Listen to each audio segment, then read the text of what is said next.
Hey everyone. Tonight we drift back to an age of marvels.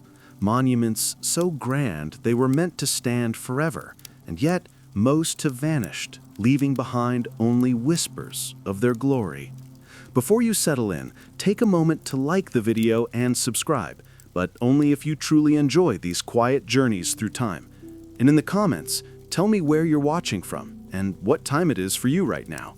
I love seeing this little community stretch across the world. Now, dim the lights, let the room fall still, maybe let a gentle fan hum in the background, and together, let's uncover what became of the ancient wonders of our world. Before there were YouTubers ranking top 10 cursed artifacts, there were Greeks ranking buildings. Somewhere around the 2nd century BCE, a few educated men decided that life needed a list not of virtues, not of heroes, but of really big, really expensive structures. It started as travel writing, the ancient equivalent of, "Here are 7 places you'll never afford to visit." The 7 wonders of the world quickly became civilization's first clickbait headline: grand, impressive, and doomed. The writers, mostly Greek tourists with too much time and too little sunscreen, included the Great Pyramid of Giza, the Hanging Gardens of Babylon, the Temple of Artemis, the Mausoleum of Halicarnassus, the Colossus of Rhodes, and the Lighthouse of Alexandria. 7 dazzling monuments built to last forever, and yet, somehow, not one of them came with earthquake insurance. Of course, the Greeks made the list mostly about themselves. 6 out of 7 were conveniently located within sailing distance of their favorite taverns. Babylon made the cut because it sounded exotic and probably had better marketing. The Chinese were building entire walls you could see from space, but since no Greek scholar wanted to walk that far, it didn't make the list. The wonders weren't chosen for their utility either. No one looked at the Lighthouse at Alexandria and thought, yes, this will solve traffic. They were built for the same reason humans build anything huge: pride, politics, and the deep primal urge to make future generations say, "Why?" And time, ever patient, got its revenge. 6 of the 7 were destroyed by fire, war, or natural disasters. The 7th, the Great Pyramid, only survived because it's too heavy to move and too dry to rot. So the 7 wonders became more than monuments. They became an inside joke shared by history itself, a reminder that no matter how grand our creations, nature and negligence will always hit delete eventually. It's comforting in a way. Everything humanity builds eventually crumbles, except bad ideas. Those last forever. If the 7 wonders were a classroom, the Great Pyramid of Giza would be that one student who ruins the grading curve. Built around 2560 BCE, it's the oldest of the wonders and the only one that still exists, which is both inspiring and deeply suspicious. The pyramid was commissioned by Pharaoh Khufu, a man so obsessed with being remembered that he built a structure visible from space, a level of commitment modern influencers can only dream of. It's 480 feet tall, made of 2.3 million limestone blocks, and weighs about 6 million tons, because apparently moderation wasn't part of the Egyptian vocabulary. People like to say aliens built it, which tells you everything about how little credit we give ancient laborers. In reality, it was thousands of skilled workers, not slaves, but paid laborers, who hauled, cut, and stacked stones for decades. They were paid in beer and bread, making the Great Pyramid the world's first workplace pizza party. Originally, it was covered in gleaming white limestone that reflected the desert sun like a mirror, so bright that travelers could see it from miles away, and immediately develop heat stroke. Then, over the centuries, earthquakes knocked the outer casing loose, and opportunistic locals stole the stones to build Cairo.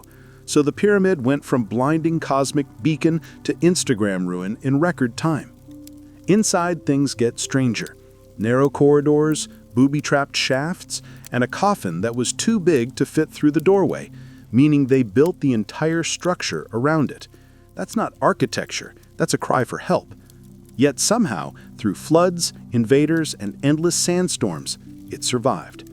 The Hanging Gardens vanished. The Temple of Artemis burned. The Colossus of Rhodes face-planted into the harbor.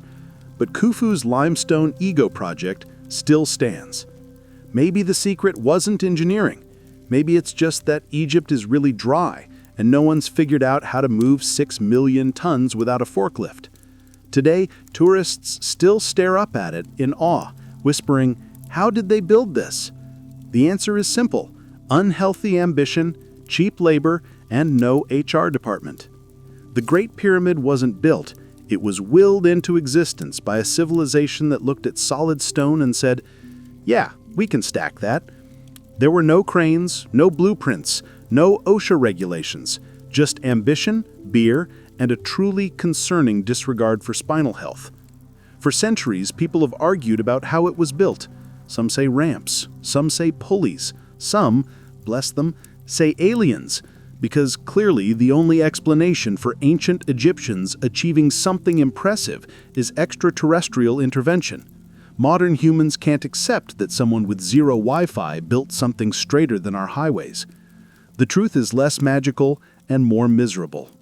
Archaeological evidence shows that tens of thousands of workers, not slaves, but paid laborers, spent decades carving limestone blocks and hauling them across the desert. Their payment?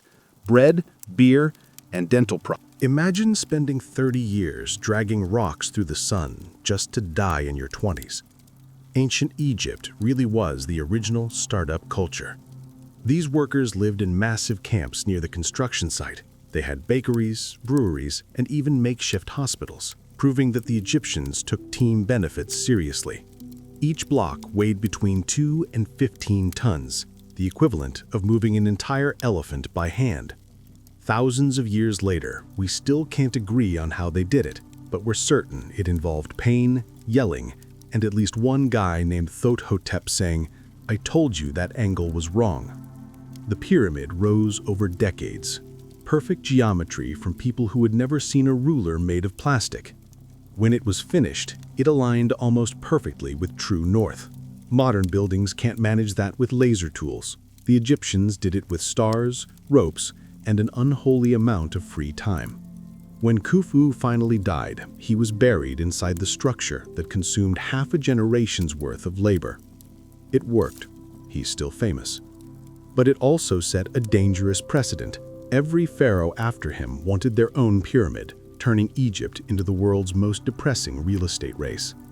And so humanity's greatest engineering marvel began, as all great ideas do. One man's ego, a workforce on carbs and alcohol, and zero plans for long-term maintenance. The Hanging Gardens of Babylon are the ancient world's biggest mystery and possibly its biggest scam. Supposedly built by King Nebuchadnezzar II around 600 BCE, these gardens were described as a lush, tiered paradise. Exotic flowers, fruit trees, waterfalls, and shade in the middle of the desert. In short, it was a royal apology gift. The story goes that Nebuchadnezzar's wife, Amytis, missed the green hills of her homeland, so he built her an artificial mountain covered in plants. Nothing says love like 75-foot irrigation systems and a water bill that could bankrupt a kingdom. Ancient writers gushed about it. They called it a green wonder of engineering, a living miracle. But here's the problem. No one can find it. Not a single stone, column, or crumb of evidence. Archaeologists have scoured Babylon for centuries and found dust. It's like the ancient world's version of Atlantis, majestic, inspiring, and suspiciously undocumented. Some historians think it wasn't in Babylon at all, but in Nineveh, 300 miles away. That's right, we might have been praising the wrong city for 2,600 years. It's the ancient equivalent of giving the Eiffel Tower credit to Belgium. The theory comes from Assyrian records describing a palace with massive gardens, flowing water, and even an early irrigation system powered by screw pumps, the same ones the Greeks later credited to Archimedes. Translation: Nineveh may have invented water pressure and never got the patent. If true, it means the Greeks simply misheard the story and mixed up two entirely different empires. It wouldn't be the first time they exaggerated. These are the same people who thought cyclopses existed, and that Zeus personally handled the weather. Still, the mistake stuck because the Hanging Gardens of Nineveh just doesn't roll off the tongue. The Nineveh theory also ruins the romance. Babylon, hot, dusty, and doomed, was the perfect setting for a tragic love story. Nineveh was more of a military-industrial complex. So naturally, everyone preferred the version with flowers, not factories. It's the reminder that history is just gossip that survived long enough to get published. Maybe there were no hanging gardens at all. Just one Mesopotamian gardener bragging to the wrong Greek traveler. Yeah, my palace has waterfalls. Boom. World wonder. Either way, the gardens prove something essential about humanity. We'd rather believe in beauty that never existed than admit we lost track of reality somewhere between Babylon and wishful thinking. After the Hanging Gardens' possible non-existence, Greece decided to restore faith in humanity's architectural ego with something that definitely existed. A massive golden ivory statue of Zeus sitting on a throne the size of an apartment complex. Built around 435 BCE by Phidias, the same sculptor who decorated the Parthenon, the statue of Zeus at Olympia was the ultimate flex in divine branding. He didn't just carve the king of gods, he upholstered him. The body was ivory, the robe was hammered gold, and the throne was encrusted with gems and mythical beasts. It was less holy sight and more Olympian Versace showroom. People traveled from across Greece to see it. Some wept at its beauty, others fainted from the sheer scale. According to ancient reports, Zeus looked so lifelike that one visitor claimed he felt the god's presence in the room, which, let's be honest, probably means the ventilation was terrible. The statue of Zeus at Olympia sat in a temple for nearly 1,000 years. But gold and ivory don't age well, especially in a wooden building lit by oil lamps. Fires, humidity, and earthquakes all tried to ruin it, but the Greeks, being stubborn, just kept polishing it. Eventually, when the Roman Empire took over, they decided to move Zeus to Constantinople, presumably to keep him safe from people who believed in him too much. That didn't go well. A fire destroyed the palace it was housed in, and Zeus, ironic as ever, was finally struck down by the very element he ruled over in myth. Imagine surviving centuries of war only to lose everything to bad wiring. Today, all that's left are coins and descriptions from writers who probably exaggerated. The temple still stands in ruins, though, empty, solemn, and quietly mocking modern tourists who stare at its remains and ask, "So, where's the statue?" The statue of Zeus teaches a timeless lesson. Never build something out of flammable god parts. It also proves that even the greatest religious icons can't survive the one true deity that rules us all: poor fire safety standards. If the ancient world had social media, the Temple of Artemis would have been trending daily. All marble, gold, and zero subtlety. Built in Ephesus around 550 BCE, it was an architectural love letter to excess. Dedicated to Artemis, goddess of the hunt, and conveniently good taste, it was so large that people described it as a home fit for the gods, which is historians speak for ridiculously over budget. Picture this: 127 marble columns, each 60 feet tall, supporting a roof carved with scenes of myth, animals, and glory. It glittered with gold and jewels glowing under torchlight like a divine nightclub. The priests, artisans, and sponsors all claimed to have built it for Artemis. But let's be honest, no one builds a wonder that size for modesty. Then came Herostratus, the original influencer. In 356 BCE, he decided that fame, any fame, was worth it. So he burned the temple to the ground. No manifesto, no politics, just pure clout chasing. His reasoning? If he couldn't be remembered for building something great, he'd settle for destroying it. The authorities, appalled but also slightly impressed, executed him and banned his name from history, which of course guaranteed immortality. Congratulations, humanity, the first viral arsonist was born. Even weirder, the temple burned on the same night Alexander the Great was born. Ancient historians loved this coincidence, claiming Artemis was too busy attending the birth of greatness to save her own house, which sounds poetic until you remember they said this after it happened. because hindsight makes everyone a prophet. Ephesus eventually rebuilt the temple, twice actually, each time grander than before, because apparently no one in antiquity learned about fireproofing. It stood for centuries before being looted by Goths and dismantled by early Christians, who saw pagan architecture and thought, free marble. Today, only one column remains, standing in a swamp like the last tooth in a ruined smile. The Temple of Artemis may be gone, but Herostratus' legacy endures. Proof that burning things down for attention has a long and noble tradition. Somewhere deep down, he's still trending. After Herostratus turned the Temple of Artemis into history's hottest bonfire, the people of Ephesus decided to rebuild it, because nothing says resilience like immediately recreating the thing that just caught fire. This time they promised it would be even grander. Bigger columns, finer marble, more gold. Less arson, ideally. They spared no expense. The new version took decades and mountains of wealth. Even Alexander the Great offered to help fund it, though the Ephesians politely declined. They didn't want a king's name carved into their goddess temple. Admirable principle, until they realized king money buys a lot of marble. Still, the rebuilt temple became one of the most breathtaking sights in the ancient world. Visitors described its marble columns as glowing pink in the dawn, white at noon, and silver under the moonlight. Inside, sculptures of Artemis towered among offerings of gold and ivory.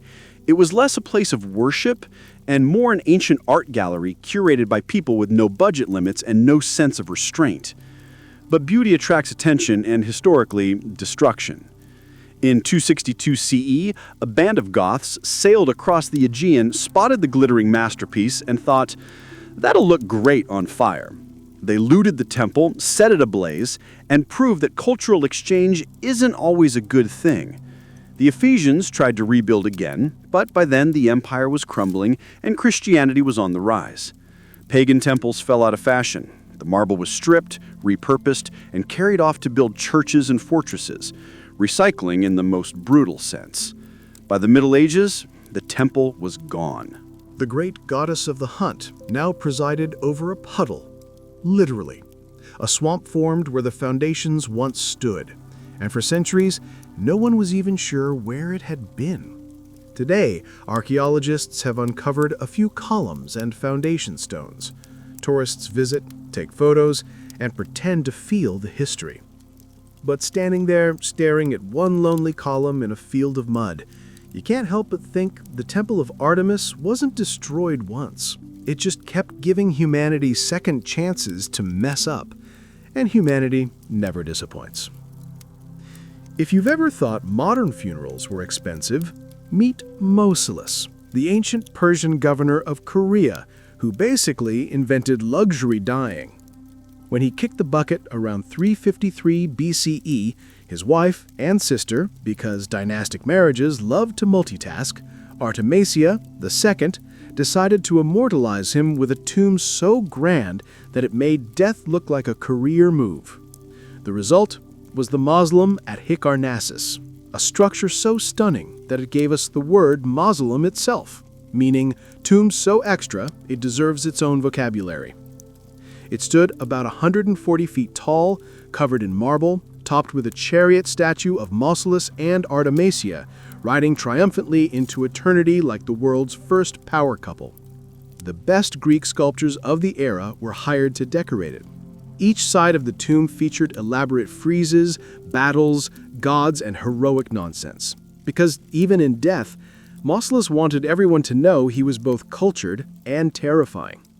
It wasn't just a burial site, it was an ostentatious PR campaign. Artemisia didn't just commission the mausoleum, she reportedly mixed her husband's ashes into her wine and drank it.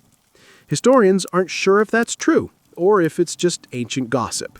But either way, it's one of history's most disturbing tributes. Imagine grieving and hydrating at the same time. For nearly 1,800 years, the mausoleum stood tall, surviving invasions, storms, and every kind of political drama Asia Minor could throw at it. But earthquakes eventually did what time and conquerors couldn't. They reduced it to elegant rubble. Medieval knights later raided the remains for building materials, because even crusaders love free marble. Some of those stones are still part of the Bodrum Castle today, which means, technically, Mausolus got reincarnated as a fortress. Today, only the foundation and scattered statues survive: headless warriors, fractured horses, and fragments of royal vanity. Still, the mausoleum remains a symbol of how far humans will go to make sure they're remembered. In life, Mausolus ruled a small kingdom. In death, he built a word that outlived every empire around him. Not bad for a man whose greatest legacy was refusing to rest quietly. By the 3rd century BCE, the island of Rhodes had a problem. It was too rich, too proud, and not nearly famous enough. After successfully surviving a siege by a rival army, the Rhodians decided that what they really needed wasn't better defenses, but a 100-foot bronze statue of their sun god, Helios. Because nothing screams victory like building something that could double as a lightning rod. The Colossus of Rhodes was a technical miracle and a financial disaster. It took 12 years and the entire city's bronze reserves to build. When it was done, the thing towered over the harbor, gleaming in the sunlight like a divine supermodel. Accounts say it was so tall, ships could supposedly sail between its legs, which is nonsense, but exactly the kind of nonsense ancient writers loved. If anything, it stood beside the harbor, not over it, unless the Rhodians also invented skyhooks. Built by the sculptor Charles of Lindos, the statue was hollow, a copper shell reinforced with iron and weighted with stones. It was an incredible achievement for a people who didn't even have power tools. And for about 56 glorious years, Rhodes was the selfie capital of the ancient world. Then, in 226 BCE, an earthquake hit. One tremor later, the Colossus was face down in the harbor, broken at the knees, which is poetic given how many gods in Greek mythology were humbled the same way. The Rhodians saw this as divine punishment and decided not to rebuild, probably realizing that giant metal legs weren't a structural innovation. Still, the fallen Colossus became a tourist attraction in its own right. Ancient travelers wrote that even in ruins, it was awe-inspiring. Each finger bigger than a man, each limb a mountain of bronze. For 800 years, it stayed that way, until invaders eventually melted it down and sold the scraps. Allegedly, it took 900 camels to haul away the remains, a fitting end for something built purely out of ego and excellent craftsmanship. The Colossus of Rhodes lasted barely half a century, but in that short time, it became a metaphor for humanity itself. Impressive, expensive, and absolutely terrible at standing upright for long. When the Colossus of Rhodes collapsed in 226 BCE, most cities would have called it a tragedy. Rhodes, however, called it a tourist attraction. For nearly 800 years, people sailed across the Mediterranean just to gawk at the fallen remains. A god sprawled across the harbor like a cautionary tale about overconfidence. Writers claimed that even in pieces, it was breathtaking. Each thumb was the size of a man. Each broken knee was higher than most rooftops. The Rhodians, being practical people, left the statue exactly where it fell. Moving 100 feet of bronze was too expensive, and besides, it looked dramatic. Imagine living in a city where your main landmark was a giant corpse made of metal. That's ancient urban planning at its finest. The Oracle of Delphi eventually declared that rebuilding the Colossus would offend Helios, the sun god himself. A convenient excuse when you can't afford another one. So Rhodes let it be. The statue stayed on the ground, gathering admiration, myths, and probably a few seagulls. But bronze doesn't stay idle forever. In 654 CE, an army from Syria under Muawiyah captured Rhodes. Seeing the giant remains, they did what any sensible conqueror would: recycled them. The statue was melted down and sold as scrap metal to a merchant from Eder. According to later sources, it took 900 camels to carry all the bronze away, though ancient historians loved round numbers almost as much as exaggeration. And just like that, one of humanity's grandest creations became a literal commodity. Imagine standing before one of the 7 wonders of the world and thinking, yeah, this would make a great frying pan. But that's the story of civilization. We build wonders to show our greatness, then sell them for parts when rent's due. Ironically, this recycling spree ensured the Colossus outlived itself. Its metal was melted, reforged, and scattered across centuries, bits of Helios ending up in weapons, tools, and maybe even jewelry. In death, the statue finally achieved immortality, just not the kind its creators imagined. The Colossus of Rhodes may have fallen, but it still shines, just in smaller, more affordable pieces.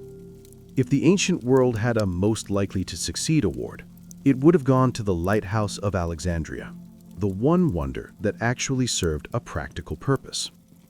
Built around 280 BCE on the island of Pharos, it wasn't just a monument. It was GPS before GPS.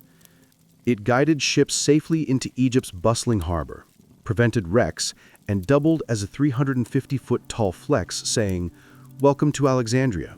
We're smarter than you." Commissioned by Ptolemy I and finished under his son Ptolemy II, the lighthouse was designed by Sostrastus of Cnidus, a man whose job title was probably architect, but whose soul screamed overachiever. It was built in 3 tiers: a square base, an octagonal middle, and a cylindrical top. Because when you're inventing skyscrapers 2,000 years early, symmetry is optional. At its peak blazed an open flame, amplified by polished bronze mirrors that reflected light across the sea. According to some accounts, it could be seen from 30 miles away, which, if true, means it was either incredibly bright or ancient sailors had excellent eyesight. Others claim the mirrors could focus sunlight and set enemy ships on fire, basically the ancient death ray. More likely, it was just the world's first overpowered porch light. But like every wonder, it came with maintenance issues. Storms battered it, salt eroded its walls, and the occasional seagull probably set off small fires. Over the centuries, the structure endured countless earthquakes until it didn't. Between the 10th and 14th centuries, repeated quakes finally brought it down in slow motion. First the top, then the middle, and finally the base. A millennial-long demolition nobody asked for. The remains sank beneath the harbor, where they rested quietly for 700 years, rediscovered only in the 1990s by underwater archaeologists, who probably felt like kids finding buried treasure. Massive granite blocks, carved statues, even the colossal foundation stones, all still there, as if the sea had been guarding them. The Lighthouse of Alexandria didn't just shine for ships. It symbolized human ambition and our inability to leave well enough alone. We reached for the stars, built a lighthouse toward them, and then forgot to earthquake-proof it. The Lighthouse of Alexandria didn't collapse all at once. It died slowly, like most great ideas do. The first earthquake hit in 956 CE, cracking the base. Locals patched it up with the ancient equivalent of duct tape and optimism. Then came more quakes in 1303 and 1323, both so strong they flattened entire sections of Egypt's coast.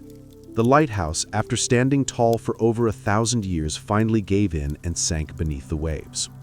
And just like that, the brightest creation of the ancient world was gone.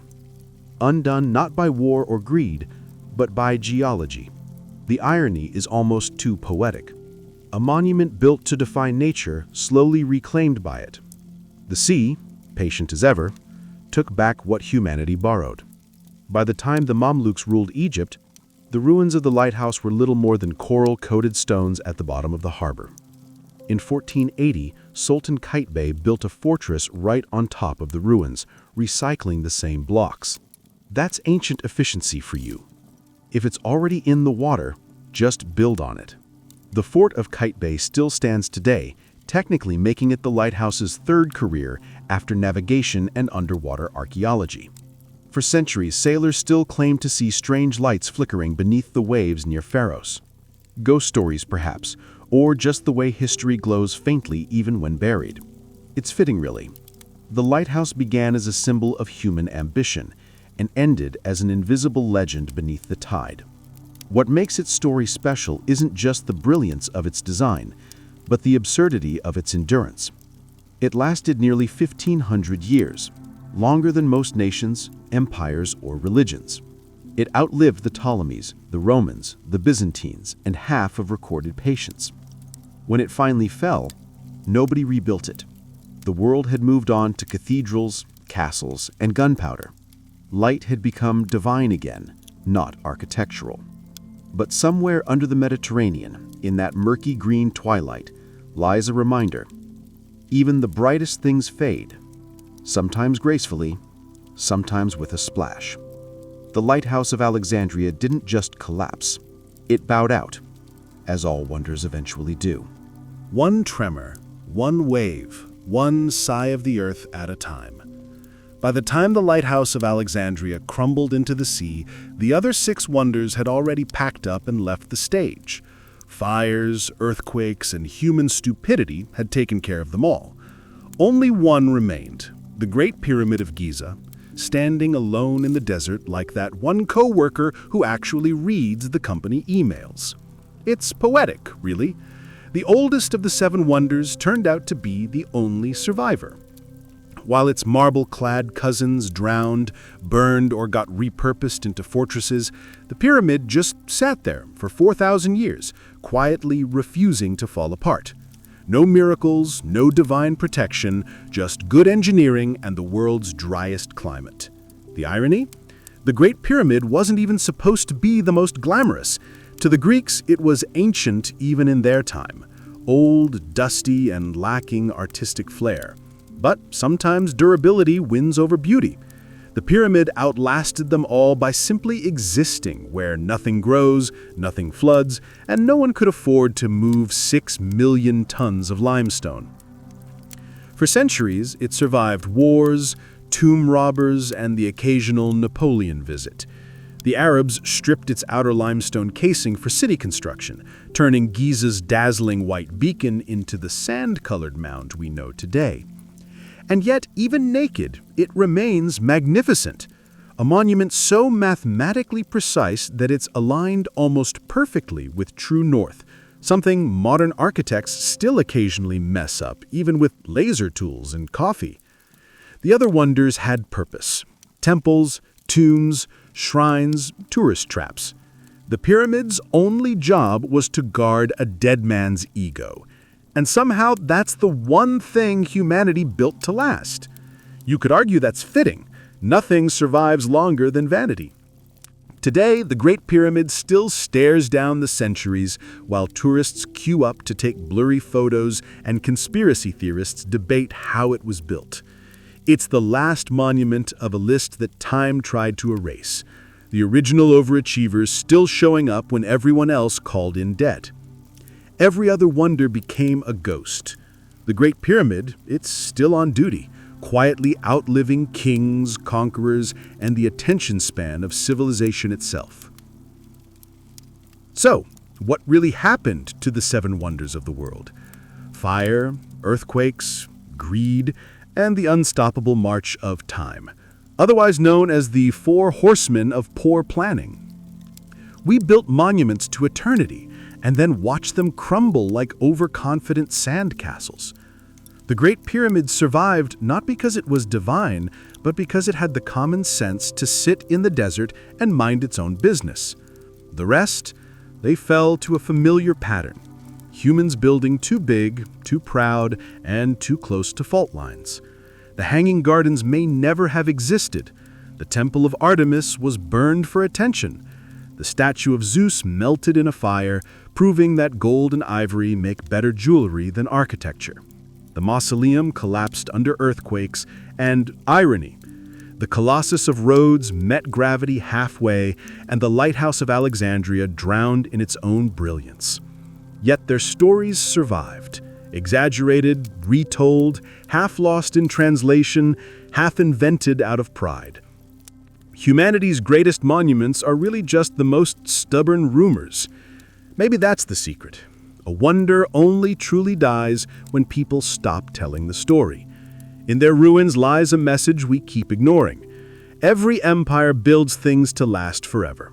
Temples, palaces, brands, and every empire eventually learns that forever has a short attention span.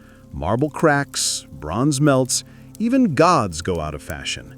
The only thing that endures is the desire to build again, just to see if maybe this time we'll get it right. Still, there's beauty in that failure. The Seven Wonders weren't about perfection. They were about defiance. Each one said, "We were here."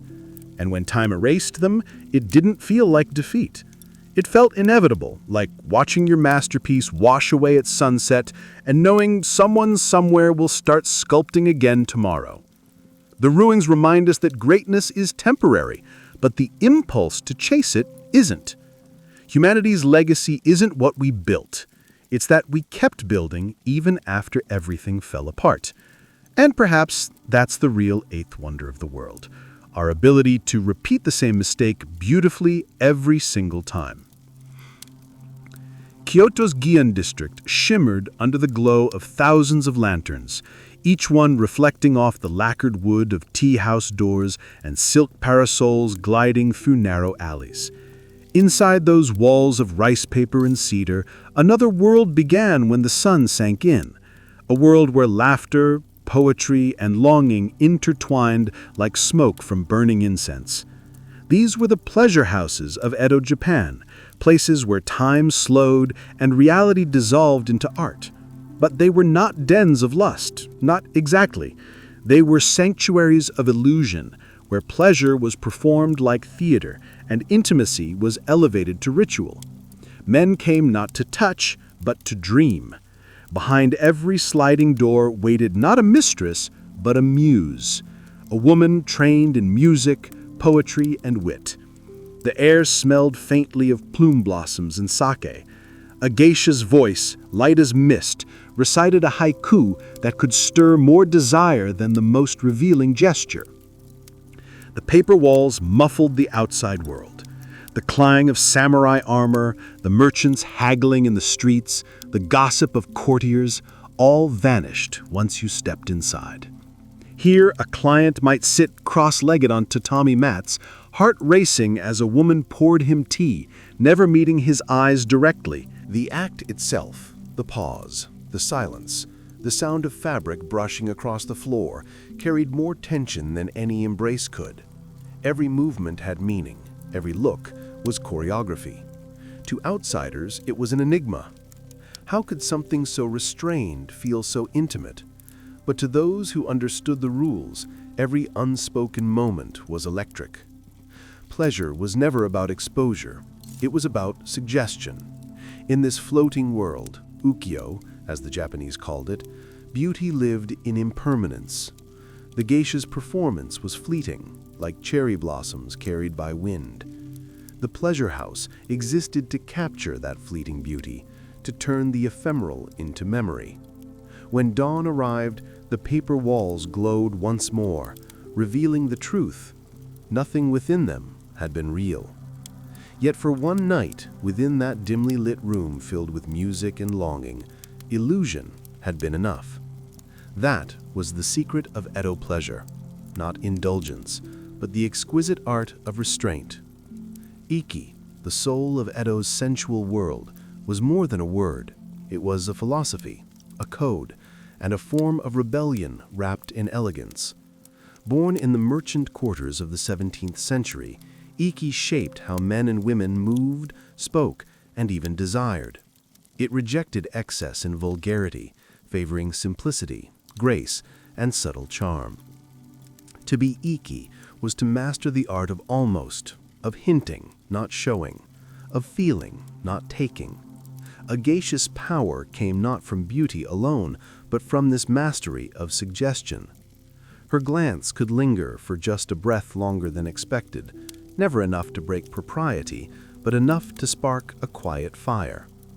When she poured sake, her sleeve slipped just enough to show the curve of a wrist, an accident too deliberate to be chance. Her laughter, soft and knowing, told the guest that she understood him better than he understood himself. That was Iki, to balance on the edge between desire and denial without falling. Unlike the courtesans of the high-ranking yujo houses, whose allure was wrapped in ornament and luxury, the geisha embodied restraint. She wore muted colors instead of gaudy golds, spoke through poetry instead of promises. Her sensuality came from refinement, from how she moved, how she listened, how she carried silence. The Iki woman didn't chase attention, she drew it as effortlessly as the moon pulls the tide. In the dim light of the Ochaya tea house, the merchant who had spent his day haggling over rice or silk found himself disarmed. Here, wealth and status mattered less than wit and conversation. To match a geisha's intellect was often more intoxicating than touching her skin. Many left poorer in coin, but richer in longing, carrying home the memory of a single glance that haunted them more than any embrace could.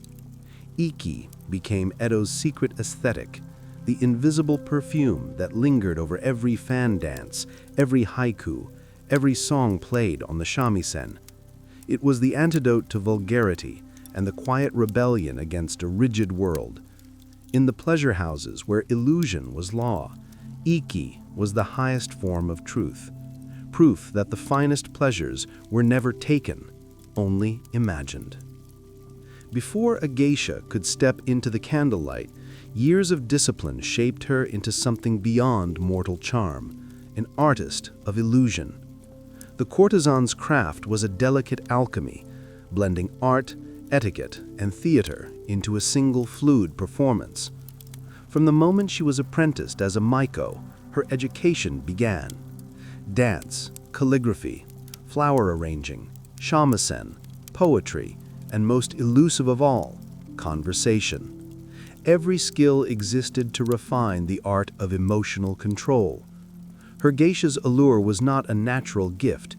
It was constructed layer by layer, like the silks she wore. Her speech had to flow like music, her gestures as deliberate as brushstrokes on parchment. She learned to laugh softly, never loudly, to pause mid-sentence, just long enough to let her listener lean closer, to walk so silently that her presence felt like a drifting fragrance. What others called seduction, she called balance. The okiya, or geisha house, functioned like a finishing school and a cage. The okasan, the house mother, ran it with the precision of a general. Debts were high, freedom rare. Each girl owed years of training, kimono costs, and performance fees. Yet within those constraints, many found power. A successful geisha could command more respect and wealth than most merchants. Her wit sharper than a sword, her grace more disarming than any weapon. When she entertained guests at the ozasiki banquets, she became both mirror and mask. She could flatter a samurai's ego, match a poet's rhythm, or tease a merchant into laughter that emptied his purse. Her sensuality came from refinement, from how she moved, how she listened, how she carried silence. The courtesan's craft was above all the art of distance, to make men feel they were closer than they truly were, to create an intimacy built not on touch, but on imagination. For in Edo's pleasure houses, fantasy was the only truth, and the geisha its perfect illusionist. To call the Edo pleasure houses brothels was to misunderstand them entirely. They were theaters, and the courtesans their leading actresses. Every evening, as lanterns flickered alive, the yukaku, licensed quarters, transformed into a stage where illusion was everything. Guests did not simply arrive for indulgence. They came to be transported, to escape the rigid codes of the samurai era into a dream spun of silk and song. The night would begin with ritual. Slippers removed, egos set aside. The guest was led through narrow corridors lined with painted screens. Images of cranes, plum blossoms, and moonlit rivers, each chosen to stir emotion before a single word was spoken. Then came the sound of the shamisen. Its strings echoed through the room, a sound both lonely and seductive, like a whisper that knew too much. The geisha would enter, her presence measured, her gaze deliberate, as if she had stepped out of a dream and wasn't sure she wanted to return. The performance was never spontaneous. Every detail, from the folding of a fan to the pace of a bow, was choreographed to perfection. Yet within that precision lived improvisation, a flash of humor, a line of poetry, a glance that lingered a second too long. The art lay in making artifice feel like fate. The guest might believe he was the one being courted, unaware that he was being guided step by step deeper into the emotional labyrinth she designed. In this theater of desire, the goal was not seduction, but suspension, to hold a man between yearning and fulfillment, to let him drown in the illusion of being understood. And when the evening ended, no promises were made, no hearts confessed. The curtain simply fell with the closing of a shoji door. Outside, the city stirred again, merchants shouting, sake being poured, the real world reclaiming its grip. But for those few hours within the paper walls of the pleasure house, life had felt different, softer, timeless. That was the magic of Edo's hidden theater. It made even the loneliest man believe he had been seen, even if it was only by a shadow cast in candlelight.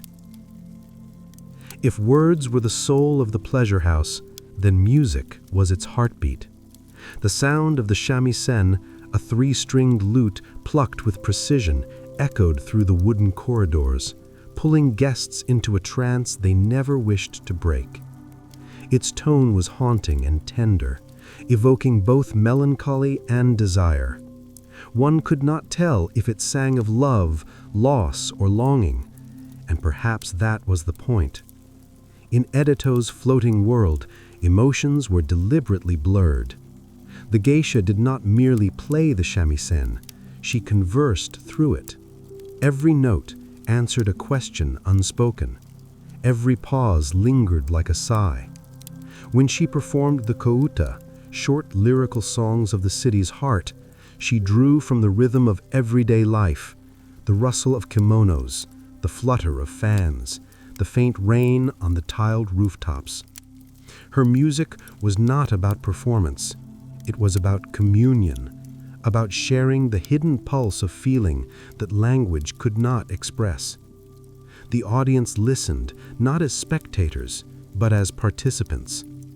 The merchant, who had spent his day counting coins, now sat still, feeling the trembling strings stir something money could never buy. The samurai, who once knew only the clash of swords, found a different kind of battle here, one fought in rhythm and silence. The geisha's power was not to dominate, but to disarm, to make her listener forget the outside world entirely.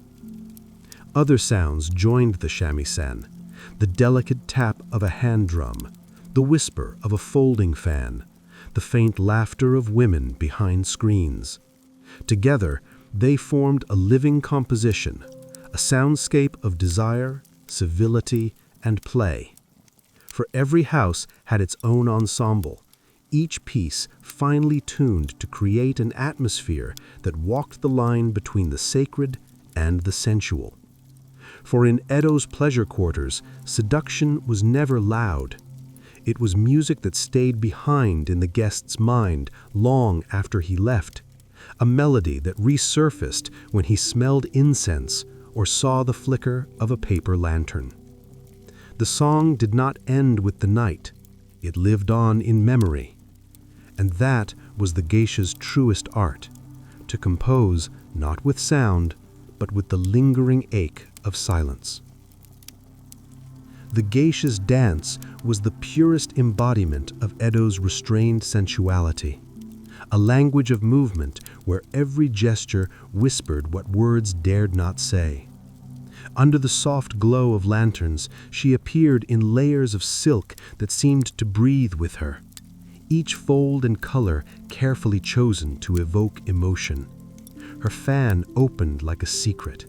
Her eyes followed its arc, and with one turn of the wrist, she could make a man believe time itself had stopped. This was Mai, the slow and deliberate dance that demanded precision and patience. Unlike the wild theatrical movements of kabuki, Mai was subtle, inward, almost meditative. It was not meant to dazzle, but to draw the viewer into a trance. The audience's breath slowed to match hers. Their minds filled the silence between each motion. In those pauses, those still aching moments, lay the true tension, the pleasure of the unseen, the beauty of the unsaid. Training for such control took years. As a maiko, a young apprentice, a girl learned to balance a fan between her fingertips while keeping her gaze soft yet focused. She studied the flow of the seasons, cherry blossoms, autumn leaves, winter snow, and learned how to translate their fleeting grace into movement. A single tilt of the head could symbolize a year's worth of longing. A step forward might mean surrender. A step back, resistance. To the untrained eye, it was slow. To the initiated, it was spellbinding. The dancer's world was one of rhythm and restraint, a performance that rewarded attention, not appetite. When she performed kyoyomi, the Kyoto-style dance, her poise seemed almost divine. Her body was not an object, but an instrument of elegance. Her movements deliberate enough to awaken desire without ever inviting it. For the guests, the dance was not about possession, but participation, an emotional dialogue carried out in silence. When the final pose froze and the last note faded, no applause broke the spell, only stillness as the audience exhaled together. In that hush lay the essence of Edo's pleasure, suggestion over satisfaction, grace over hunger, and the eternal art of wanting without ever having. When the music faded and the dances ended, what remained was conversation, quiet, careful, and intoxicating in its own way. In Edo's pleasure houses, intimacy began not with touch, but with words. Poetry was the bridge between hearts, the weapon of charm sharper than any blade.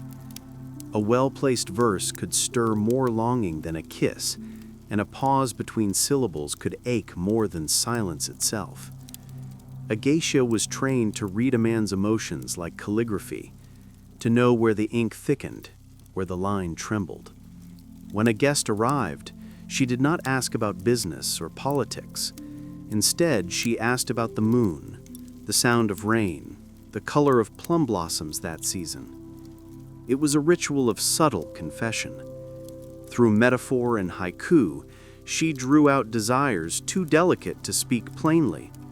The poetry of Edo was filled with this quiet tension. A merchant might write, "The cup of sake, I lift it to my lips, yet still her eyes pour the wine." And the geisha, smiling faintly, might reply, "You drink too slowly, for the moon will fade by dawn, as will my promise." Each line was layered with double meaning, flirtation hidden in elegance, longing disguised as art. These exchanges turned the pleasure house into a salon of intellect as much as desire. The men who entered left behind the noise of the city for something rarer, to be understood without being exposed. Many guests fell in love not with the woman, but with her words. They carried her poems folded in sleeves or tucked inside books, reading them by candlelight long after the night had ended. The geisha knew this and wrote accordingly. Her poetry was not for permanence, but for haunting. To master such dialogue was to master control, for even as she unveiled her heart in verse, she kept its center hidden.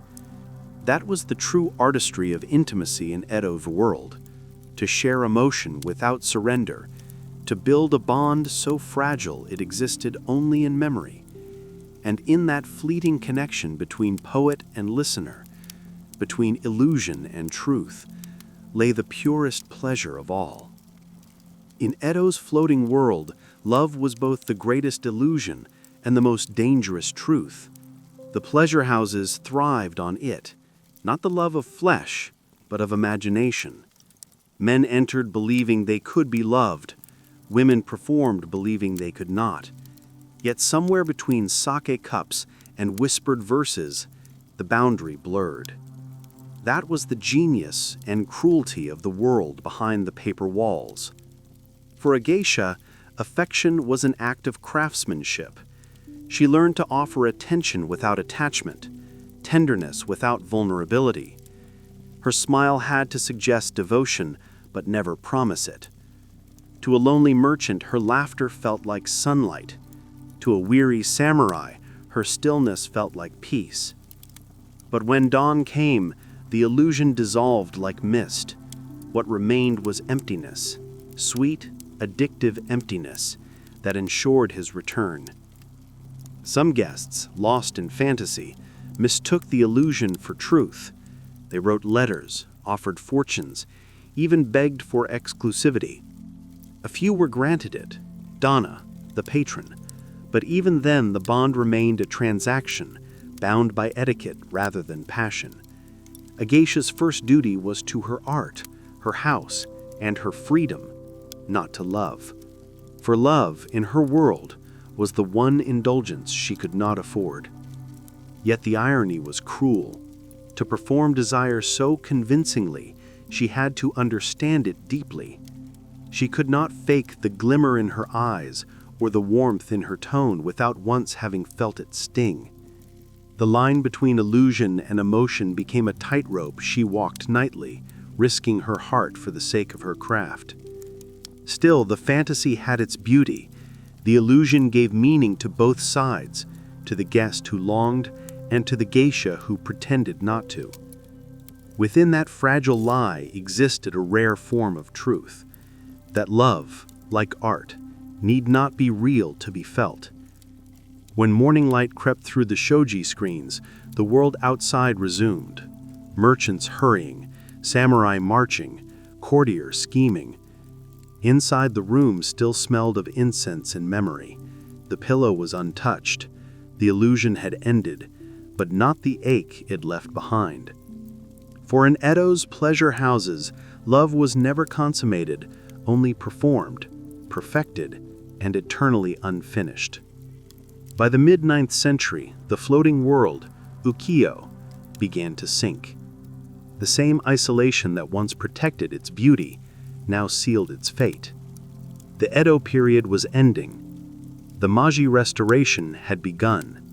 Steamships, factories, and foreign influence swept through Japan like a tide, washing away the delicate sand patterns of an old garden.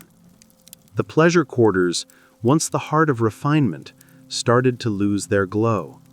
Lanterns flickered dimmer, and the songs that once promised eternity now sounded like elegies.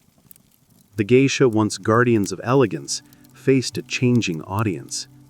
The samurai who had once sought solace in their company were gone, stripped of power and privilege. Merchants became industrialists. Courtesans became curiosities. The very art of iki, the language of suggestion and restraint, struggled to survive in a world obsessed with progress and exposure. What was once mysterious now seemed outdated in the bright glare of modernization. Some pleasure houses closed, others turned vulgar, abandoning poetry for profit. The refined music of the shamisen gave way to louder entertainments, imported fashions, and a new generation that no longer understood the beauty of silence. Yet amidst the collapse, a few women clung to tradition.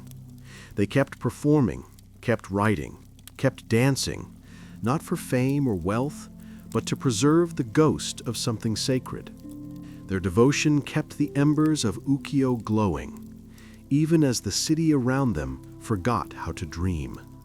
The Westerners who arrived in Japan often mistook the geisha for prostitutes, never realizing the centuries of artistry that shaped her craft. To them, She was an exotic curiosity.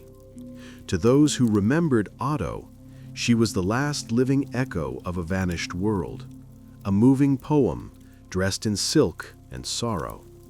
By the time the old districts fell silent, the paper walls had witnessed the full cycle of beauty, its rise, its perfection, and its inevitable decay.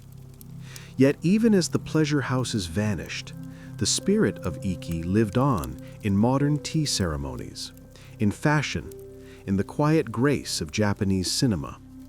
The floating world did not drown, it drifted into memory. And though its lanterns are long extinguished, their light still flickers in every art that values mystery over revelation and suggestion over desire.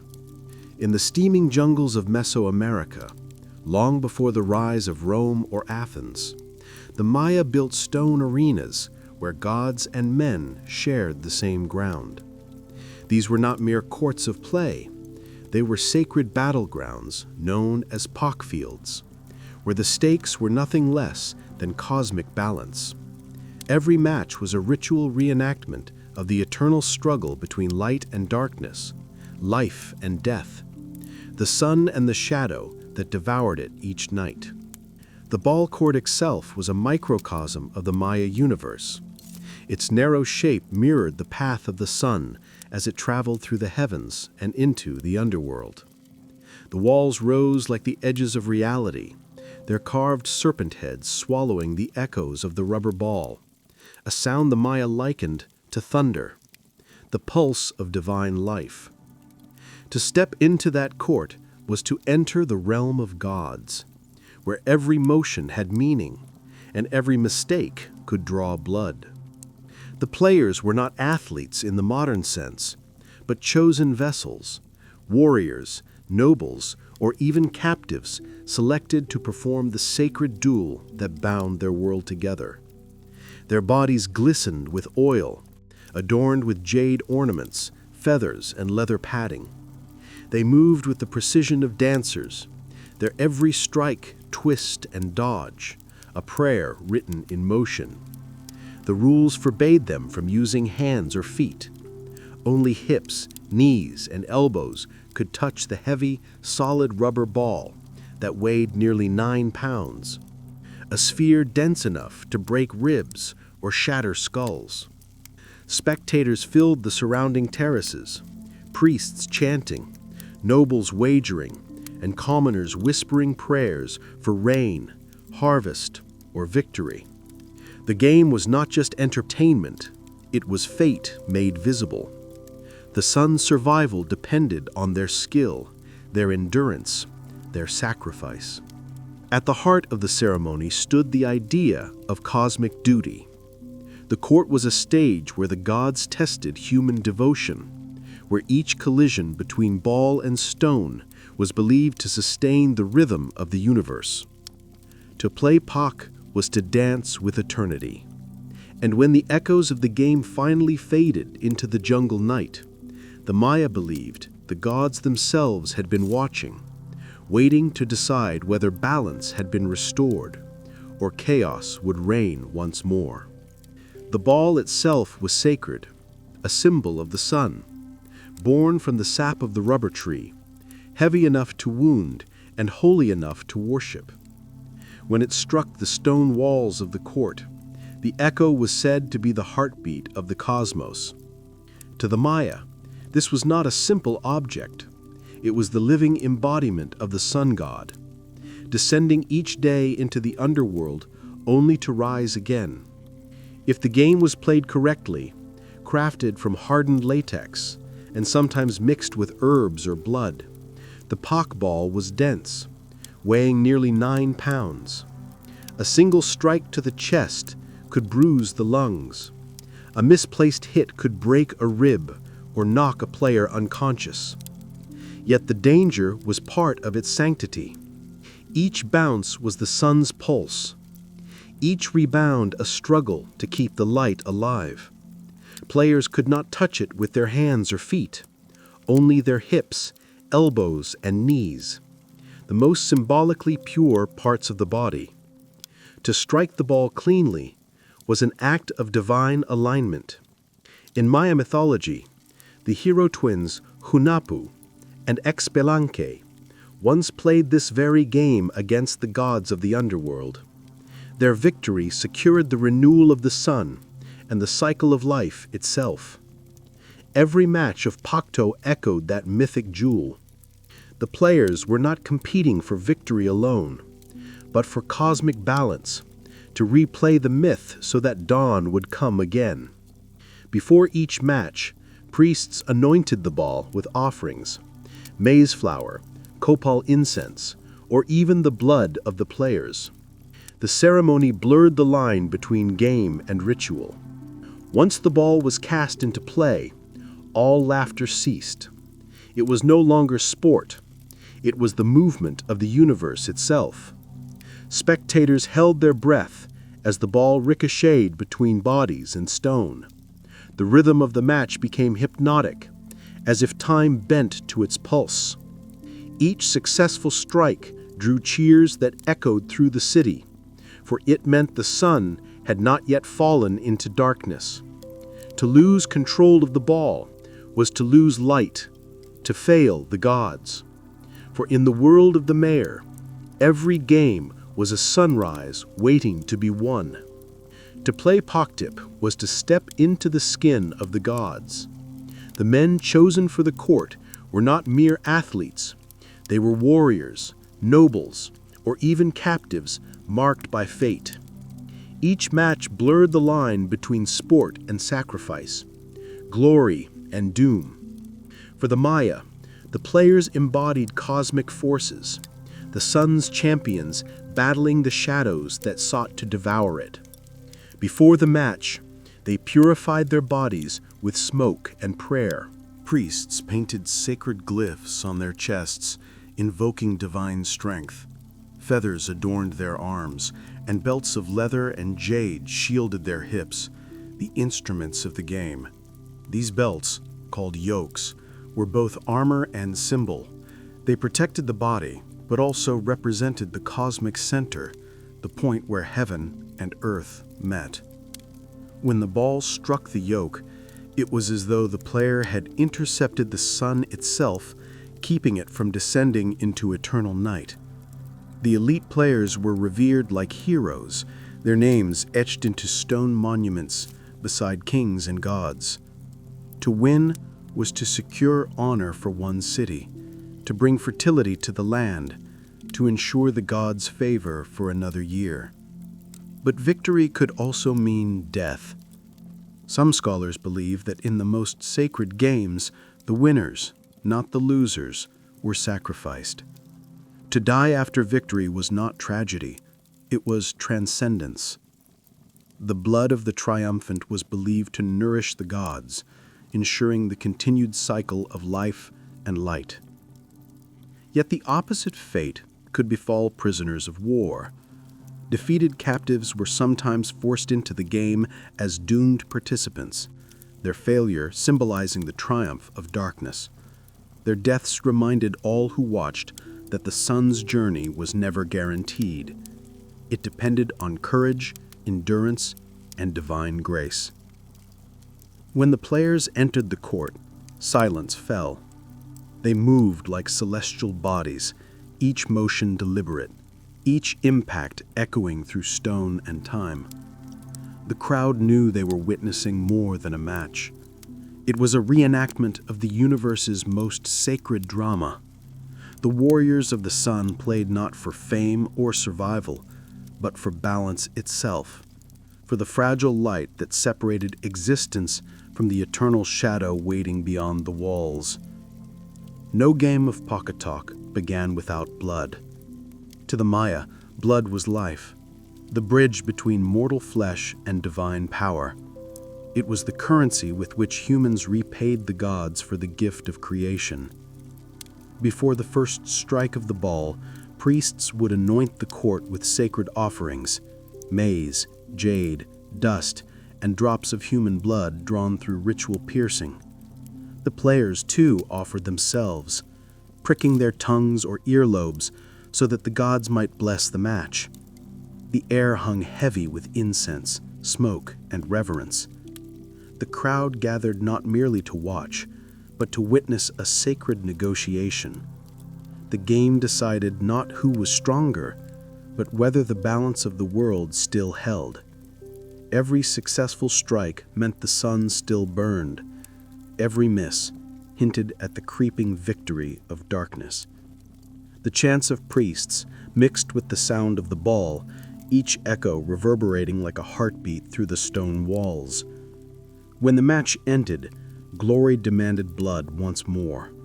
The sacrifice, whether of the victorious or the defeated, was the climax of the ritual.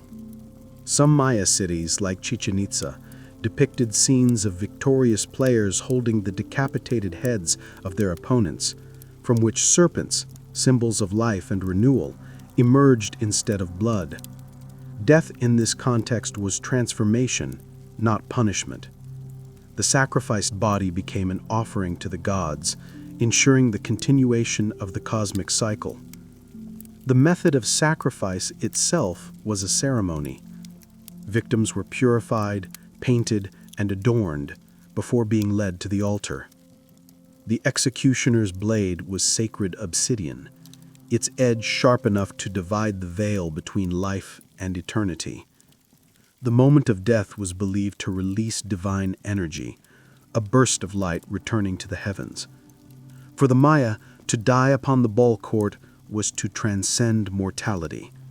It meant joining the hero twins in their mythic triumph over the underworld, becoming part of the sun's eternal voyage.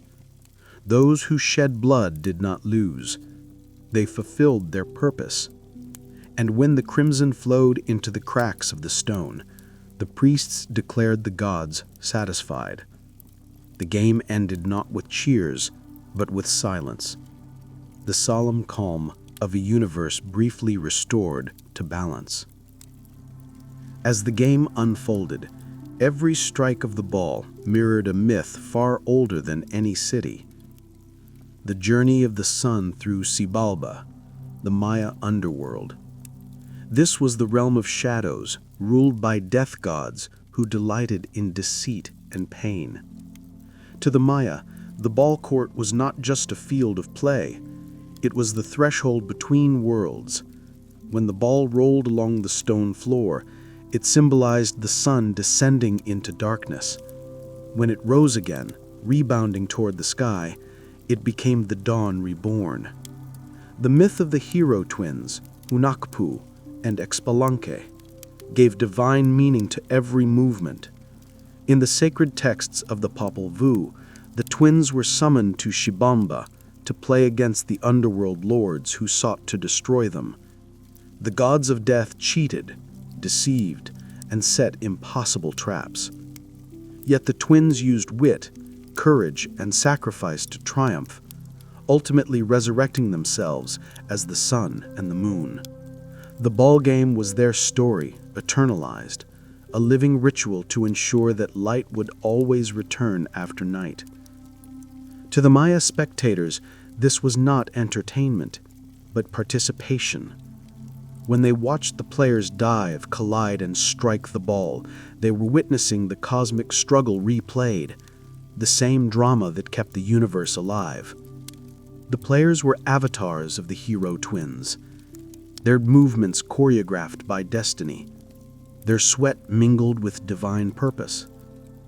Even the architecture of the court was designed as a symbolic gateway.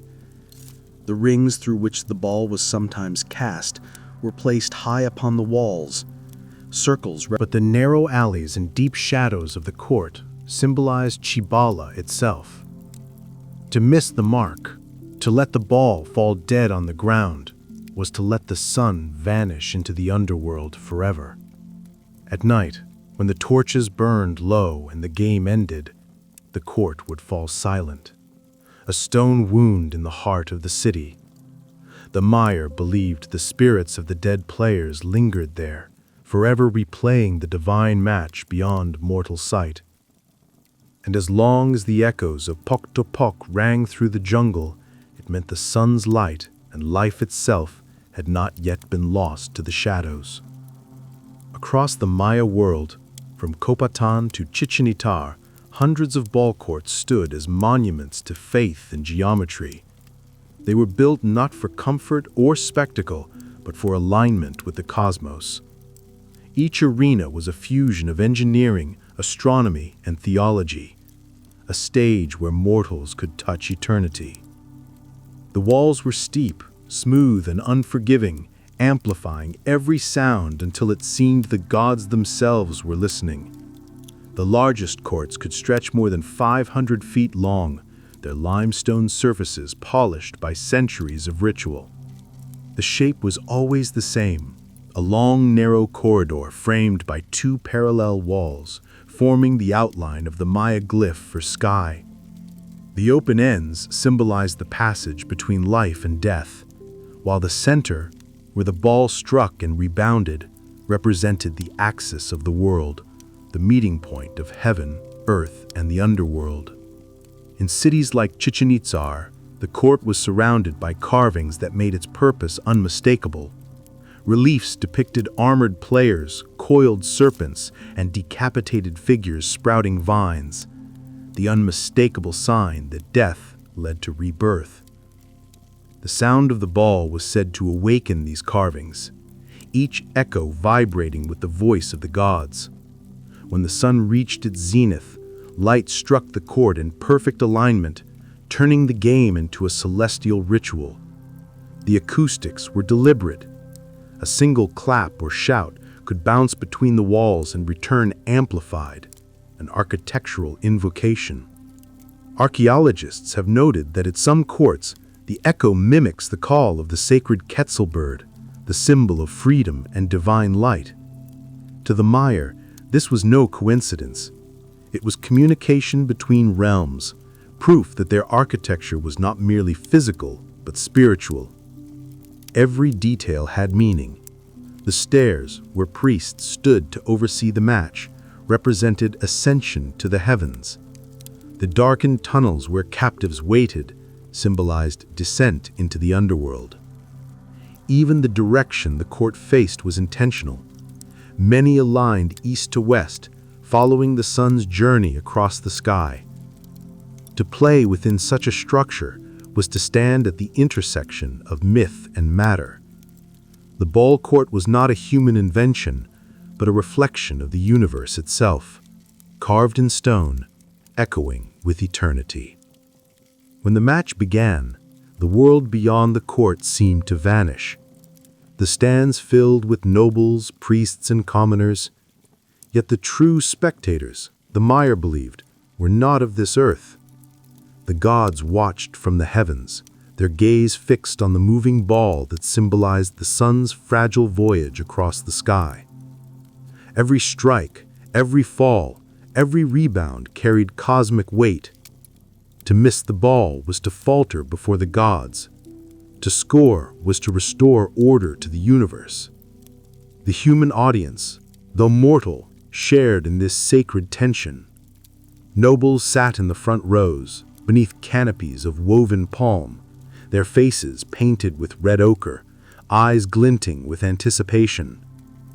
Merchants, artisans, and farmers filled the higher terraces, murmuring prayers for their city's victory. Some wore charms carved with the glyph of the hero twins, hoping to draw their favor. The energy was not of sport, but of worship. The electric silence before the outcome of fate itself. Priests moved among the crowd, burning copal incense that rose in pale spirals toward the sky. The scent was said to please the gods and guide the souls of players should they die in service to the sun. Meanwhile, drums thundered from temple platforms, their rhythm mimicking the heart of the world. The sound merged with the sharp crack of the rubber ball, creating a pulse that resonated through the plaza like an ancient heartbeat. Betting was common, not with coins, but with honor. A noble might wager his status, a farmer his harvest, believing that fortune itself obeyed divine justice. Yet beneath the human excitement lay a solemn understanding. This was not entertainment, it was devotion in motion. When a point was scored, the crowd erupted in shouts and the blowing of conch shells. But between plays, silence returned quickly, an almost reverent hush. For the mayor, noise was a language the gods could misinterpret. Only the game spoke clearly. As the sun climbed higher, shadows retreated from the stone walls, symbolizing the triumph of light. The spectators lifted their faces to the sky, eyes filled with awe. For in that moment, watching flesh and spirit merge upon the court, they were not merely witnesses, they were participants in the eternal conversation between humanity and the divine. When the final echo of the rubber ball faded into the jungle, the air grew heavy with anticipation.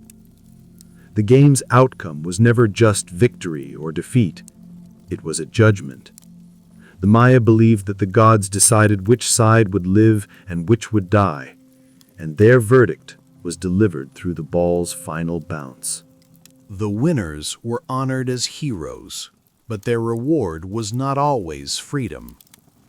In many cities, triumph came with the greatest price: sacrifice. The chosen player, the most skilled, the most noble, the most favored by the gods, would be adorned in feathers, jade, and gold.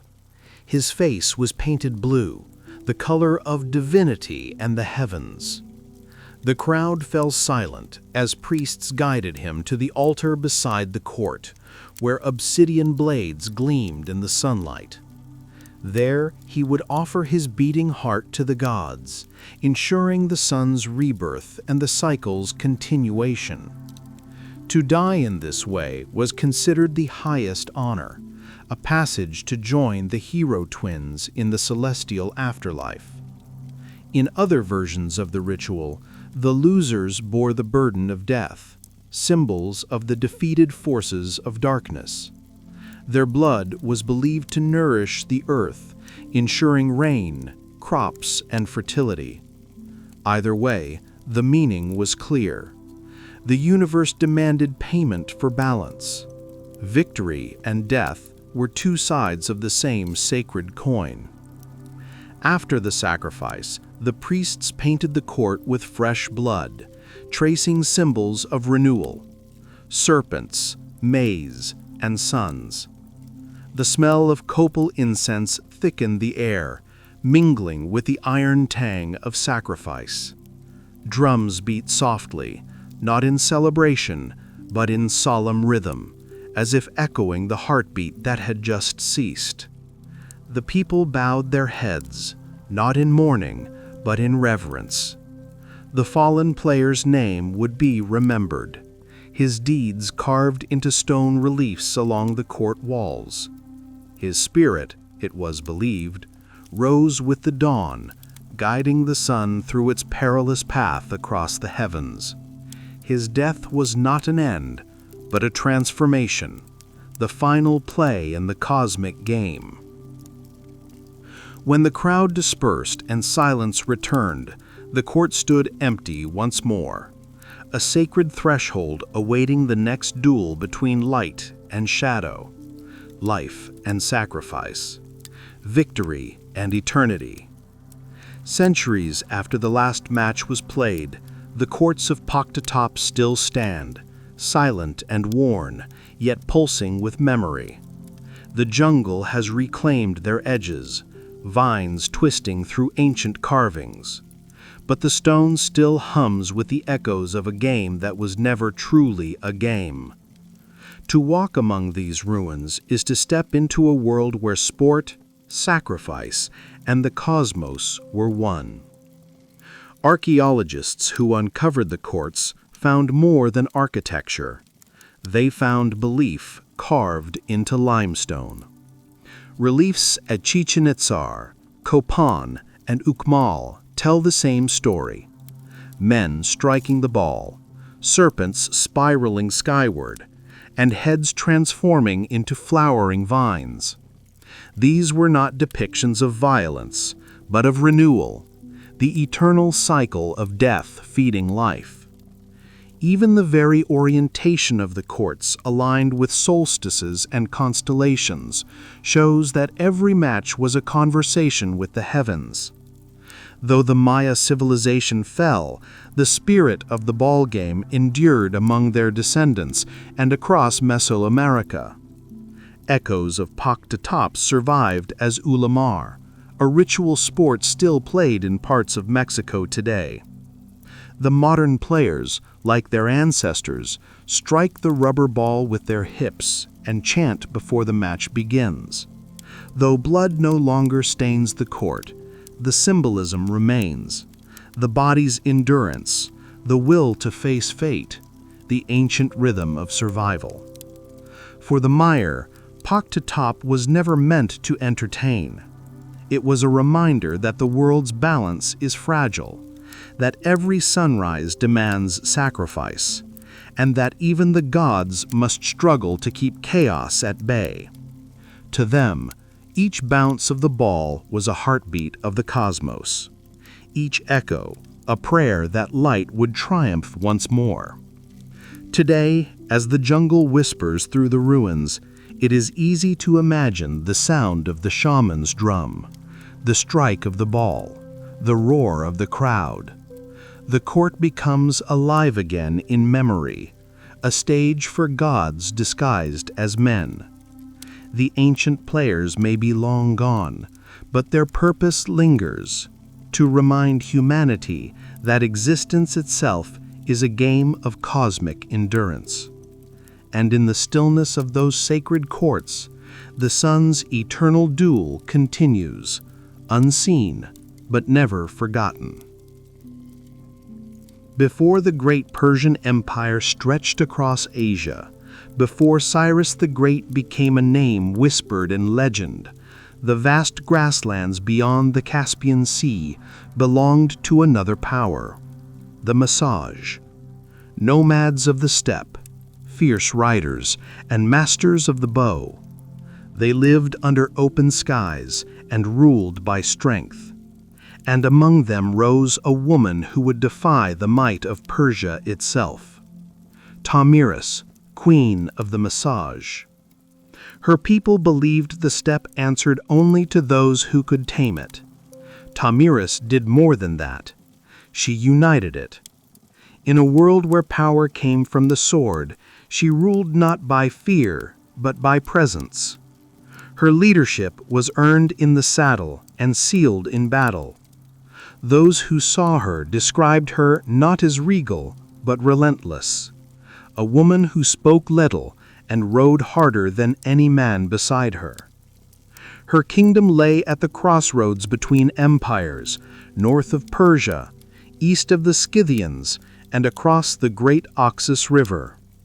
It was a land of endless motion, of horse herds, shifting alliances, and swift revenge.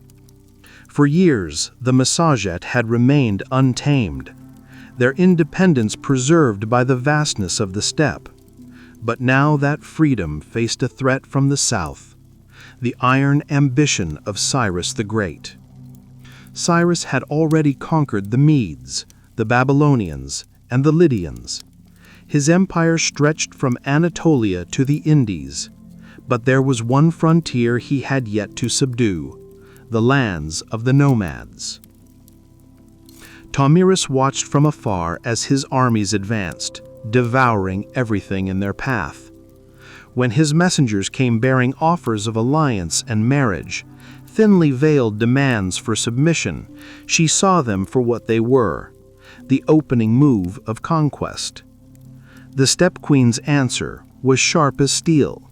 She refused the proposal, sending word to Cyrus that, if he wished to meet her, it would not be in marriage, but in battle. In that moment, the fate of two worlds collided, the settled empire of the Persians and the free riders of the north. And Tomyris, with the wind at her back and vengeance in her heart, prepared to show the greatest king on earth what it meant to challenge a queen of the steppe. Cyrus the Great had never faced a woman like Tomyris. To him, the steppe tribes were wild, disorganized, and destined to kneel before Persia's civilization. Yet every scout he sent north returned with the same tale. The Massagetæ were not afraid. They fought like wolves, vanishing into the grasslands and reappearing with sudden, brutal precision. Their arrows struck before the enemy saw their faces, and their horses moved as if born from the wind itself. Tomyris watched his army approach the Axis River, the natural border of her world. She understood what was coming. The Persians would cross, pretending diplomacy while preparing conquest. To Cyrus she sent a final warning: "Withdraw, or I will give you your fill of blood." But the great king, confident in his destiny, dismissed her as another barbarian queen whose pride would crumble beneath Persian iron. He ordered the construction of pontoon bridges to cross the Axis. Tomyris, unwilling to let him choose the battlefield, pulled her forces deeper into the plains, waiting for the perfect moment. Her son, Sparapaces, led one of her divisions, a brave and fiery warrior who carried his mother's pride and his people's future on his shoulders. Cyrus's plan was cunning. He left behind a lavish camp filled with wine, food, and gold, knowing the steppe tribes had little experience with strong drink. When a detachment of Massagetæ led by Sparapaces discovered the camp, they raided it, and the wine did its work. The Persians returned in the night, slaughtering the drunken warriors and capturing the prince alive. When Tomyris learned her son had been taken, her rage was boundless. She sent a message to Cyrus that thundered across the steppes. "You have taken my son with deceit, not bravery. Restore him to me, and I will forgive you. If not, I swear by the sun, Lord of my people, I will quench your thirst for blood myself." Cyrus ignored her. Sparapaces, ashamed at his capture, took his own life in Persian custody. His death sealed the fate of an empire. Tomyris's sorrow hardened into vengeance. The queen who once ruled to protect her people now rode for retribution. And the greatest army on earth was about to meet the fury of the steppe. Grief transformed Tomyris from queen to avenger. Her son's death, a betrayal disguised as strategy, ignited a fury the steppe had never seen. For the Massagetæ, vengeance was not a word, but a sacred duty. And Tomyris carried it like a torch in the dark. She summoned her tribes from every corner of the plains, horse archers, spearmen, chieftains, and scouts, and forged them into a single living storm. The wind itself seemed to howl her name. Cyrus believed victory was inevitable. His generals spoke of swift conquest, of scattering the nomads before Persian discipline. But he underestimated the enemy's greatest weapon, the steppe itself. Tomyris knew every ridge, every river crossing, every patch of tall grass that could conceal an ambush. Her scouts moved like ghosts, cutting off supplies, harassing outposts, and leaving no rest for the invaders.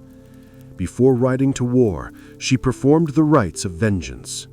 She poured milk and wine upon the ground to honor her ancestors, then lifted her sword to the sky, swearing by the sun god that Cyrus would drown in the blood he so thirsted for. To her people she said, "We fight not for conquest, but for justice. Let no one leave the field until the Persians have learned the price of deceit." When her army gathered, it stretched across the horizon. Thousands of riders armed with composite bows, bronze axes, and an unbreakable will. They painted their faces in crimson and ash, symbols of death and rebirth, and tied eagle feathers in their hair to invoke the spirits of the sky. Cyrus the Great, master of empire and deception, believed he held every advantage. He commanded veterans who had crushed the Mess, conquered Lydia, and toppled Babylon. His banners had never known defeat. But in the open grasslands of Central Asia, his strategy turned against him. Tomyris knew the terrain like a second skin, and her patience was as deadly as her blade. For weeks, she let Cyrus believe he had every advantage. His scouts found abandoned camps, empty trails, and faint hoofprints that vanished into the horizon. The Persians marched deeper into the plains, their lines stretching thinner each day, their supply wagons struggling under the heat. Tomyris shadowed them, unseen, unheard, until the moment was right. Cyrus established camp near a riverbank, confident the nomads would attack recklessly. But Tomyris was no fool. Her warriors struck at dawn, when the mist still hugged the earth. Arrows darkened the sky before the Persians even raised their shields. The Massagetæ charged like a living storm, their horsemen circling the Persian flanks in perfect unison. Spears shattered, horses screamed, and the once ordered ranks of Cyrus's army dissolved into chaos. The Persians fought valiantly, but the battlefield was not their home. They were soldiers of cities and walls. Tomyris's people were born of the wild, their endurance unmatched. The queen herself rode at the front, her armor gleaming with sunlight, her bow unerring. Those who survived swore they saw her like a vision, golden hair whipping in the wind, her eyes cold as steel, her war cry echoing across the plains. When the dust settled, the Persian camp was drenched in blood. Thousands of Cyrus's men lay dead, their banners trampled beneath hooves. The great king himself, the man who had conquered half the known world, was nowhere to be found. Tomyris searched the battlefield until she found his fallen body among the corpses. He had fought bravely, but the gods had already decided his fate. She ordered his head severed, placed it in a skin filled with blood, and spoke the words that would echo through history. "Drink your fill of blood as you always thirsted for it." The steppe had claimed an empire, and the queen's vengeance was complete. When the sun rose over the battlefield, the wind carried only silence, the silence of thousands who would never rise again. The once invincible Persian army, conqueror of nations and destroyer of kingdoms, lay broken beneath the hooves of Tomyris's riders. In the chaos and smoke, the great King Cyrus had met the end he had long defied. The man who had united the Persians, Medes, and Babylonians was now just another body among the fallen, his crimson cloak stained with the dust of the steppe. Cyrus's death shocked the ancient world. No foe before had managed to halt his conquests, let alone destroy his army. But Tomyris had not only defeated him, she had humiliated him. Her vengeance had been both personal and cosmic, a rebalancing of the scales after deceit and death. She took no pleasure in it, only justice. To her, Cyrus's fall was not a triumph of pride, but a restoration of honor. The queen stood over his body as the morning light touched the plain. The Persians had brought gold, silk, and banners bearing the symbols of empire, all now meaningless trinkets. She gave orders for the burial of the fallen, both Persian and Massagetæ. Her people did not gloat. They believed the spirits of the dead, even enemies, demanded respect.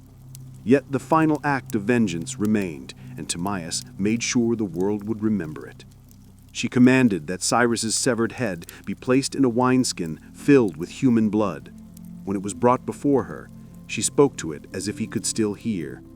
"Had you lived, I would have shown you mercy, but your thirst for conquest was never sated. Now drink your fill and let the gods judge you." Word of her deed spread quickly, carried by merchants, prisoners, and survivors who fled across the empire. In Persia, they called it tragedy. In the steppes, they called it justice. The great king, who thought himself chosen by the heavens, had fallen to a queen who ruled by her own strength.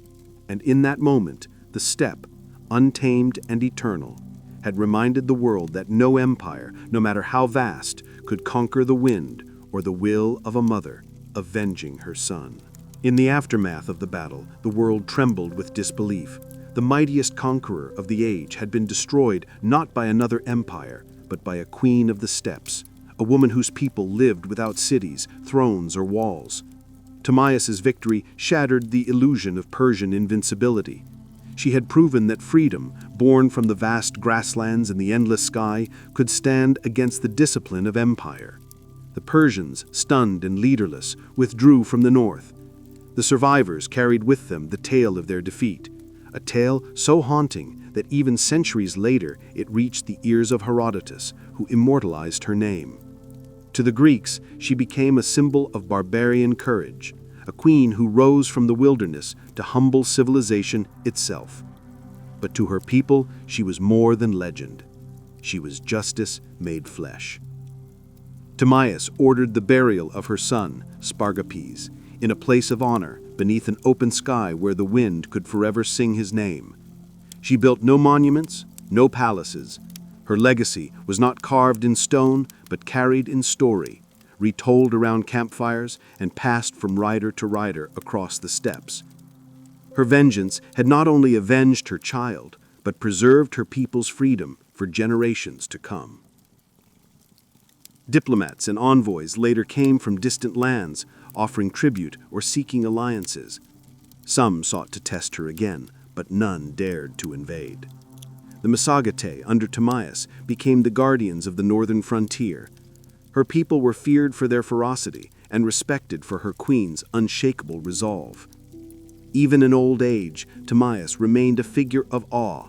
The younger warriors of the tribe would whisper her name with reverence, saying she had the strength of 10 men and the wisdom of the gods.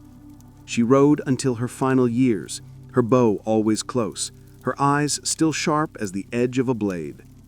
In her lifetime, empires rose and fell, but none dared to challenge her again. She had killed a king and silenced an empire. Yet her story was not of conquest, it was of defiance. Tomyris had proven that courage needs no crown, and that even the greatest kings must one day bow before the fury of a mother's love. News of Tomyris's triumph spread far beyond the steppes. Traders from Bactria carried the tale down the Silk Road, while Persian exiles whispered it in Babylon and Sardis. To some, it was a cautionary story that even the greatest ruler can fall through pride. To others, it was a hymn to vengeance, proof that justice could strike even the mightiest. Wherever it traveled, the name Tomyris became synonymous with defiance, and her legend grew with every retelling. In Greece, the historian Herodotus recorded her deeds with awe. He described her as a queen more courageous than any man of her time, the woman who avenged her son by drowning the great king in blood. To the Hellenic mind, she was the living embodiment of nemesis, divine retribution sent to humble a conqueror who thought himself beyond fate. Poets turned her into myth, painting her as a goddess of war, riding beneath an endless sky, her arrows tipped with justice. In Persia, however, her name became a wound. Cyrus had been the founder of their empire, a man regarded as nearly divine. To admit his defeat was to question destiny itself. The Persian scribes softened the story. Some claimed he died in another campaign, others that his soul ascended peacefully to the heavens. But among the soldiers who had survived that bloody day, there was no forgetting the truth. They spoke of the queen who struck from the north like a thunderstorm and left no empire untouched. Across Central Asia, Tomyris became a guardian spirit of the steppes. Nomads told their children that she rode with the wind, watching over the free peoples of the plains. Warriors prayed to her before battle, asking for her ferocity and her unbending heart. Even centuries later, when new conquerors arose, Alexander, Genghis Khan, Tamerlane, her legend lingered, a whisper of warning to those who sought to rule the world by force. Tomyris was no longer just a woman or a queen. She was the spirit of resistance itself. Her story transcended time, surviving in songs, carvings, and memory. And as her legend spread, one truth remained constant. Kingdoms fade, empires crumble, but the echo of courage never dies. Long after her death, Tomyris became more than a memory. She became the spirit of the steppe itself. Her people, the Majatai, continued to live as they always had, free, fierce, and loyal only to the open sky. But her legend outlived her tribe, echoing through generations of nomads who crossed those same wind-swept plains. Every queen who took up the bow, every warrior who rode into battle against tyranny carried a fragment of Tomyris within them. No monuments were built in her name, no marble statues carved to preserve her likeness. Yet her story endured in a way stone never could, passed in songs, campfire tales, and the breath of storytellers who rode from village to village. In the dark nights of the steppe, when the stars burned bright and the wolves howled across the plains, the old women would tell the children how the queen who lost her son took vengeance on the world's greatest king. Over time, her legend blended with myth. Some said she was taken by the gods after her victory, lifted into the heavens as a guardian of the sun. Others claimed her spirit still rode the steppe winds, appearing in storms to warn those who sought to enslave her people. Persian chroniclers tried to erase her. Greek historians immortalized her, and Central Asian poets turned her into a symbol, not just of vengeance, but of freedom that can never be conquered. For centuries, empires rose and fell on the same soil where she once rode. The Achaemenids gave way to the Parthians to the Mongols, and the Mongols to the Timurids, each one believing themselves eternal. Yet in the heart of every conqueror who crossed the steppe, there lingered an unease, a whisper on the wind that carried her name, Tomyris. She was a queen who ruled without a throne, fought without fear, and died without defeat. Her vengeance may have begun with blood, but her legacy lived through courage. As long as the steppe stretched beneath the endless sky, the tale of the woman who defied an empire would never fade. The Persians built monuments. Tomyris became one. Millennia have passed since Tomyris rode across the steppes, but her story refuses to fade. History, written mostly by men and kings, tried to bury her beneath the dust of time. Yet her name endures like a heartbeat beneath the soil. Every empire that came after Persia carried her memory as both a warning and a myth. Beware the wrath of a woman wronged, and never mistake patience for weakness. To the Persians, she became a scar upon their legacy, a reminder that even the great Cyrus, favored by the gods, was mortal. To the Greeks, she was a tale of poetic justice, a queen who embodied nemesis, divine retribution. To the nomads of Central Asia, she was something greater, a guardian spirit, the eternal mother of the steppes, who defended her people from the greed of kings. Her image lived on, not in temples or scrolls, but in the wind, the horse's stride, and the whisper of the plains at night. As centuries turned, her legend crossed borders and tongues. The Scythians claimed her as their own. The Kazakhs and Turkmen sang of her valor in their epic poems. Even medieval chroniclers in distant lands wrote of a queen who killed the mightiest ruler of the East. She transcended history to become a symbol not just of vengeance, but of freedom, dignity, and the defiance of empire. For modern historians still debate the truth of her story. Was it legend shaped by awe, or history preserved by courage? Yet even if the details blurred, the spirit remained clear. Tomyris stood for those who refused to bow, those who would rather die on their own soil than live as subjects. Her story outlived the cities of her enemies, the empires that rose and fell, and the monuments that crumbled to dust. In the end, her legacy is not written in stone or bronze, but in the idea she represents, that power does not belong only to kings and conquerors. It can rise from the wild, from the free, from the heart of a mother who rides into battle to avenge her blood. And as long as there are voices to tell her tale, Tomyris, queen, warrior, avenger, will never truly